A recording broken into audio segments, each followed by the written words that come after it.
Today's video is about the cholesterol myth. If you would like to download a free guide on dealing with your cholesterol, then please click on the link in the description below this video. Also, don't forget to subscribe to our channel.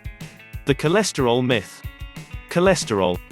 What images come to mind when you see this word? Is it positive or negative? Is it health, or is it heart disease?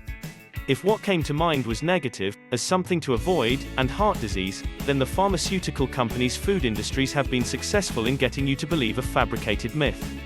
According to George V. Mann, MD, professor of medicine and biochemistry at Vanderbilt University, saturated fat and cholesterol in the diet are not the cause of coronary heart disease. That myth is the greatest scientific deception of this century, perhaps of any century. Russell L. Smith, Ph.D. is the author of the book, The Cholesterol Conspiracy. Dr. Smith states that both the public and clinical physicians have simultaneously been swamped by an ever-growing tidal wave of exaggerations, distortions and even fabrications of the facts. Here's the truth. Cholesterol is good. It is a necessary part of every cell in your body and is essential in virtually all aspects of metabolism. Without it, we would die. That's not the impression you got from the advertisers, is it? Cholesterol is necessary for the brain, nervous system, hormones, digestion, liver function, heart muscle contraction, calcium metabolism and bone structure and skin. Cholesterol forms 50% of the nervous system and serves as the conductor of nerve impulses. It is so important that your body produces 4 to 7 times as much as you ingest and reduces its production to accommodate cholesterol intake from the food you eat. A deficiency of cholesterol results in obesity, emotional disturbances, fatigue, impotency, and many more imbalances. How the scam began in the early 1900s, experiments were done in which rabbits were given extremely high amounts of dietary cholesterol.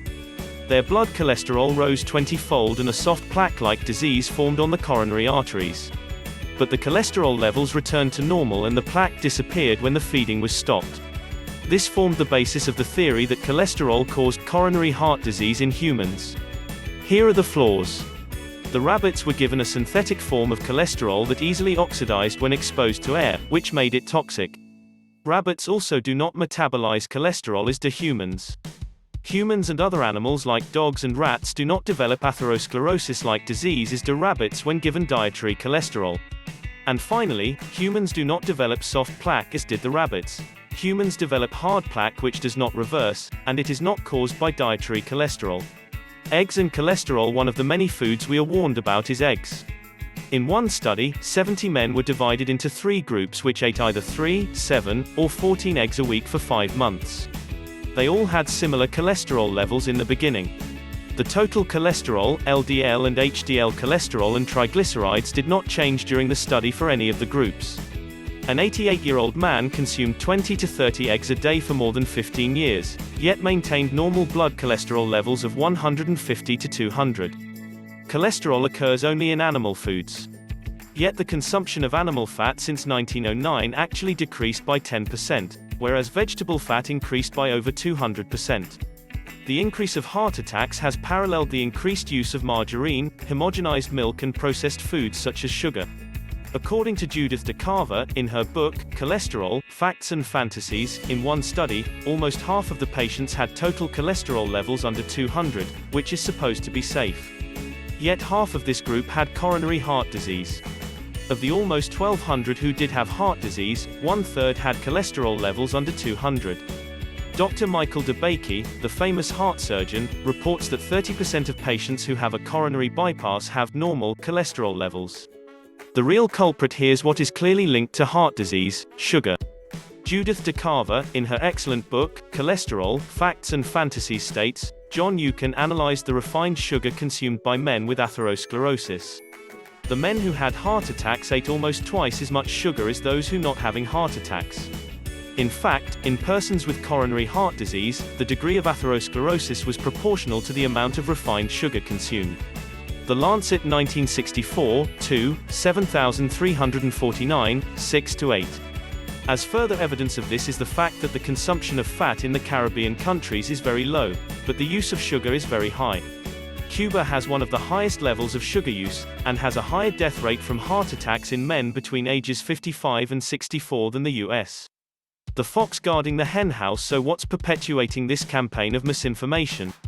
It's the money from the drug companies who want you to buy their cholesterol-reducing drugs that have serious side effects, and from the food industries that benefit from this scam. Here are some examples. The American Medical Association's Executive Vice President, Dr. James Sammons, promised physicians in 1988 of their financial rewards by stating, "The AMA's campaign against cholesterol will bring both old and new patients to you for necessary testing, counseling and care." One researcher who later became a director of the National Institutes of Health bought stock in a pharmaceutical company just before announcing the results of a study favorable to the drug's effects. The editor of the AMA's publication, Circulation, also received stock options on the same drug company. Jane Heimlich began doing extensive research on this cholesterol issue in 1989. In her book, What Your Doctor Won't Tell You, she concludes, "There is no question that the cholesterol program benefits three powerful groups in our society to the tune of billions of dollars. These three are the medical profession, the pharmaceutical industry, and the food companies." Thanks for watching and hope you liked this short video. Please remember to subscribe and comment below so you are notified of videos when we release them.